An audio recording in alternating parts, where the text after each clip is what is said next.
सम्मानित साथियों, नमो बुद्धाय, जय भीम। हमेशा की भांति एक बार पुनः हम लेकर उपस्थित हो चुके हैं आज का क्रांतिकारी अंबेडकर संदेश लेकर। आज के अंबेडकर संदेश में 4 दिसंबर 1954 का अंतर्राष्ट्रीय भाषण बाबा साहब का है। ये अंतर्राष्ट्रीय भाषण अगर आपने नहीं सुना तो 28 देशों के प्रतिनिधि जो एकाग्रता के साथ और शांतिपूर्वक 50 मिनट का भाषण था बाबा साहब का, और बहुत ध्यान से उन्होंने सुना एकाग्रता के साथ में। आप सोच कर देखिए, अंतर्राष्ट्रीय स्तर पर दिया जाने वाला ये भाषण बाबा साहब का 28 देशों के राष्ट्र प्रमुख सुन रहे हैं, लेकिन आप दिलचस्पी नहीं अगर लेंगे तो ये बाबा साहब का अपमान होगा। सम्मानित साथियों, इसलिए हमारा आपसे निवेदन है कि बाबा साहब के इस भाषण को आप जरूर सुने, जो बाबा साहब ने 4 दिसंबर 1954 को दिया था। और ऐसे में हम आपको बता दें, ये स्पीच जो विषय है वो बहुत क्रांतिकारी विषय है। बौद्ध धर्म और उसकी सीख, बौद्ध धर्म और उसकी सीख विषय पर ये भाषण बाबा साहब ने दिया है। इसी विषय को लेकर एक अधिवेशन किया गया जिसमें पूरे अंतर्राष्ट्रीय लेवल पर 28 देशों ने, जो बौद्ध देश हैं, कंट्रीज हैं, वहाँ के लोगों ने, वहाँ के राष्ट्र प्रमुखों ने यहाँ पर, या प्रतिनिधियों ने कह सकते हैं, प्रतिनिधित्व किया था।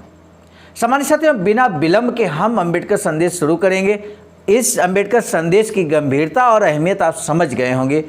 ऐसे में अब हमें देर नहीं करना चाहिए। अंबेडकर संदेश के प्रस्तुतिकरण में विषय है बौद्ध धर्म दर्शन पर चर्चा में मैं किसी भी प्रकांड पंडित को परास्त कर सकता हूँ। ये बात बहुत कॉन्फिडेंस के साथ, पूरे आत्मविश्वास के साथ बाबा साहब कहते हैं। बाबा साहब डॉक्टर अंबेडकर संपूर्ण वाङ्मय खंड 40 से पेज नंबर 361 से 363 तक आयुष्मान फुंगविचार्न ऑफ थाईलैंड की अध्यक्षता में दिनांक 4 दिसंबर 1954 को रंगून में तीसरे जागतिक बौद्ध धर्म सम्मेलन अधिवेशन की शुरुआत हुई। इस अवसर पर America, England, Ceylon, Malaya, Germany, France, Indonesia आदि राष्ट्रों के प्रतिनिधियों ने बौद्ध धर्म और उसकी सीख विषय पर भाषण किए। अध्यक्ष ने डॉक्टर बाबा साहब अम्बेडकर की पहचान भारत के प्रतिनिधि नेता और 7 करोड़ दलितों के नेता के तौर पर कराते हुए उनका सम्मान किया। यानी कि बाबा साहब का जो वहाँ पहचान कराई गई, ये कहा गया कि ये भारत के 7 करोड़ दलितों के नेता हैं और भारत की तरफ से प्रतिनिधि हैं। इस तरह से बाबा साहब का यहाँ पर परिचय कराया गया। बाबा साहब डॉक्टर अंबेडकर ने अपने करीब 50 मिनट भाषण किया और पहले उन्होंने इस परिषद में आमंत्रित करने के लिए आयोजकों के प्रति धन्यवाद, आभार व्यक्त किया।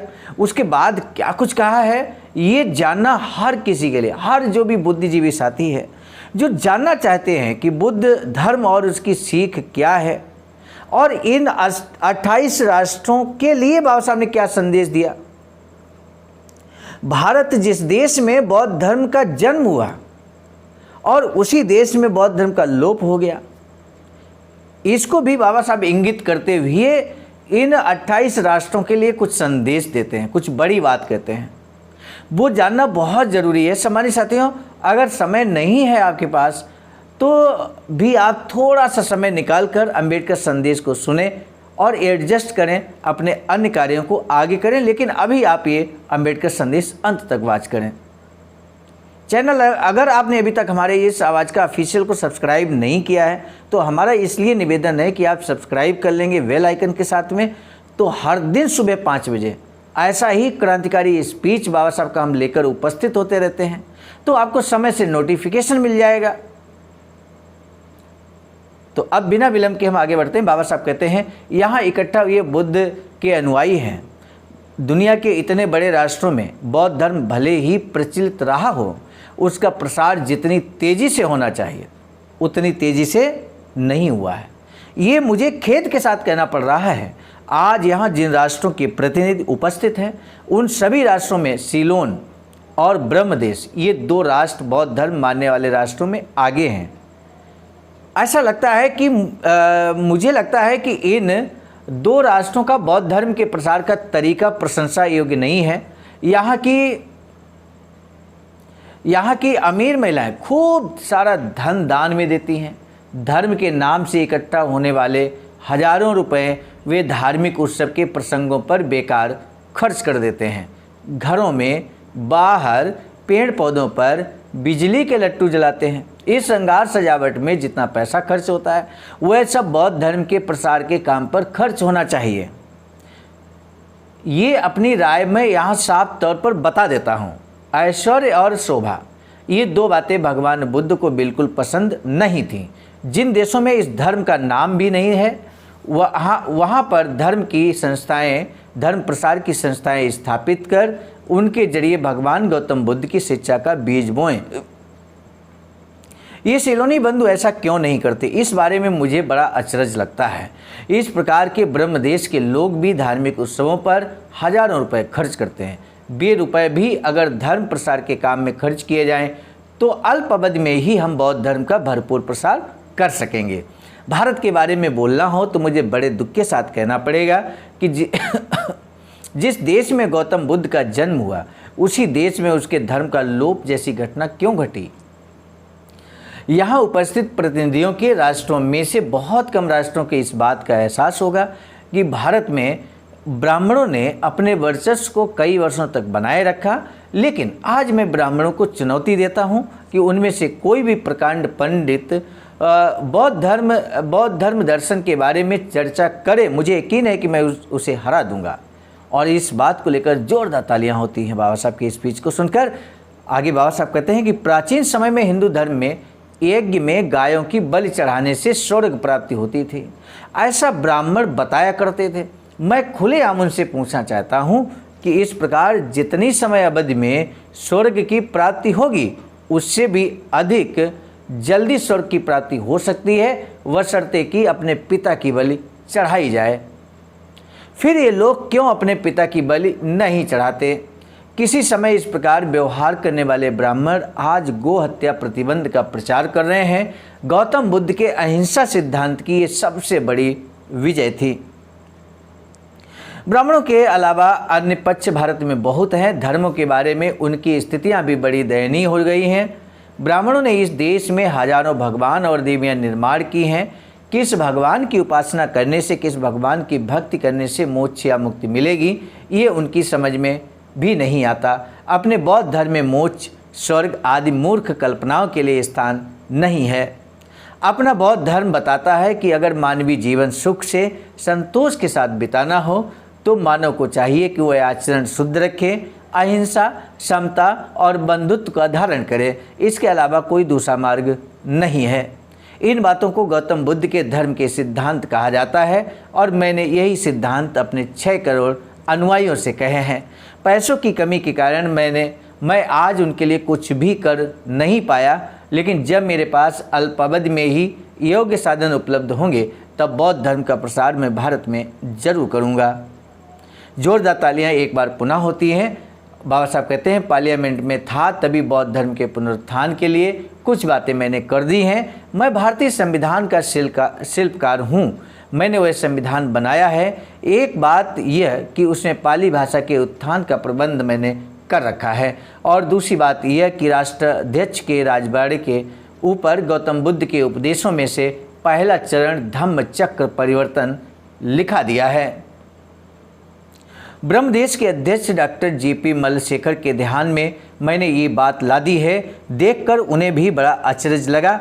तीसरी बात यह कि भारतीय पार्लियामेंट के निशान पर भारत सरकार के प्रतीक के रूप में अशोक चक्र को संविधान में मान्यता दिला दी है। ये सब करते हुए मुझे हिंदू, मुसलमान, ईसाई और पार्लियामेंट के अन्य सदस्यों की ओर से कोई विरोध नहीं हुआ।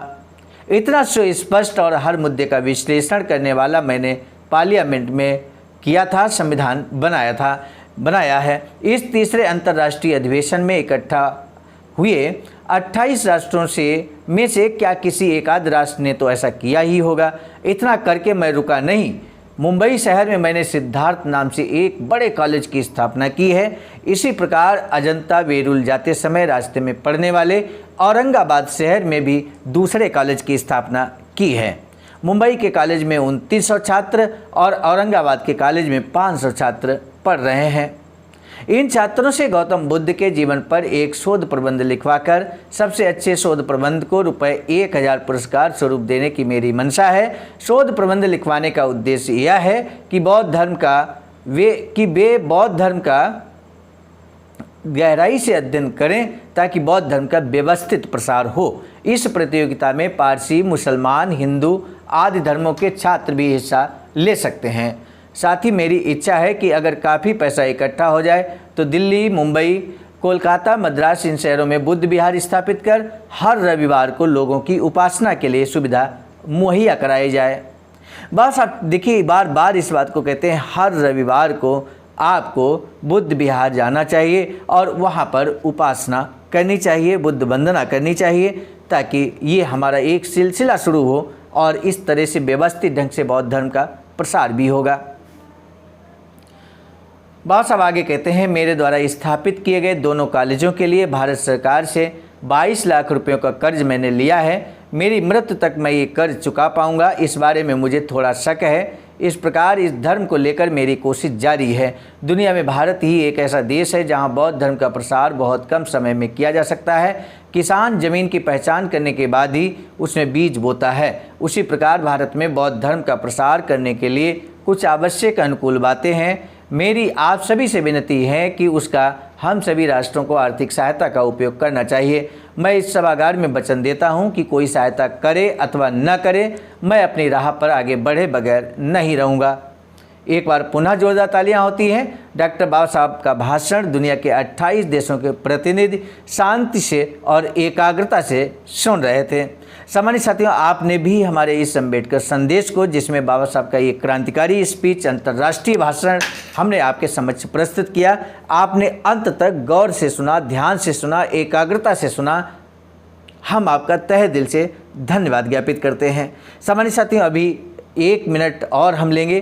पहला प्रश्न है, तथागत बुद्ध के बारे में बोधिसत्व बाबा साहब डॉक्टर भीमराव अंबेडकर ने कहा कि तथागत बुद्ध के 2 बातें क्या पसंद थीं। तथागत बुद्ध को 2 बातें क्या पसंद थी, ये आपको बताना है। बोधिसत्व बाबा साहब डॉक्टर भीमराव अंबेडकर ने भारतीय संविधान में बौद्ध धर्म के लिए किन चीज़ों को समाहित किया है, यानी कि भारतीय संविधान में किन चीज़ों को समाहित किया है, ये आपको बताना है। क्या क्या चीज़ें बाबा साहब ने भारतीय संविधान में समाहित किया है जो बौद्ध धर्म से लिया गया है या बौद्ध धर्म को बढ़ावा देने वाली चीज़ें हैं, वो कौन सी चीज़ें हैं जो भारतीय संविधान में सम्मिलित की गई हैं।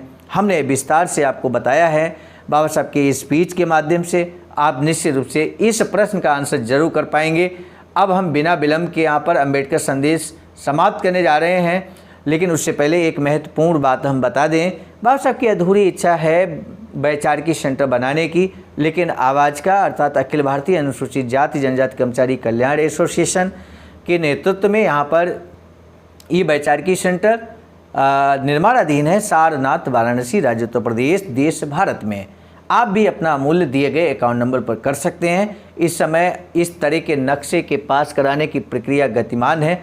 आप जल्द ही अपना अमूल्य योगदान अवश्य करें।